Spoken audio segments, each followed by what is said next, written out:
আসসালামু আলাইকুম সম্মানিত দর্শক, আজকে আমি দেখাবো রানী অবস্থায় ওভারলক মেশিনে কেন বারবার নিডলের সুতা অথবা লোফার সুতা কেটে যায়। তো সম্মানিত দর্শক, কি কারণে এই সুতাটা কাটে, তো আমি আজকে সেই বিষয়টা আপনাদেরকে দেখাবো।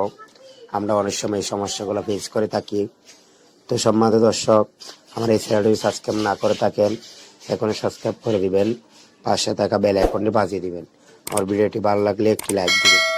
তো এখন আপনারা দেখতেছেন একটা মেশিন রানিং অবস্থায় বারবার ওভারলকের সুতাটা কেটে যায়।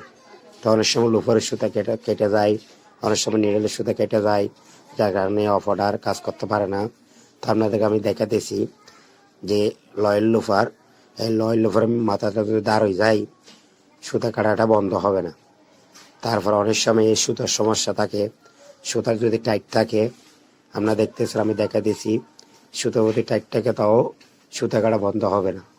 তা আপনারা চাইবেন সবসময় সুতাটা শেষ করে দিবেন, আর লয়েল লোভারটা সিরিজ সাবান দিয়ে দাঁতটা নষ্ট করে দিবেন, দেখবেন সুতা কাটাটা বন্ধ হয়ে যাবে এবং সুন্দরভাবে অপারেটররা মেশিন চালাতে পারবে, আর কোনো সমস্যা দিবে না। তো সাধারণত এই সমস্যাগুলা যারা নতুন নতুন মেকানিক হয়েছেন, এই ভাইদের উদ্দেশ্যে এই ভিডিওটা। আপনারা অনেক সময় এই সমস্যাগুলো সহজে বুঝতে পারেন না, তা আপনারা এখান থেকে আশা করি এই সমস্যাগুলো ধরতে পারবেন এবং বুঝতে পারবেন। তো আমার জন্য দোয়া করবেন যেন আপনাদের জন্য আরো ভালো ভালো আপনাদের সাথে আবার দেখা হবে আগামী ভিডিওতে। খোদা হাফেজ।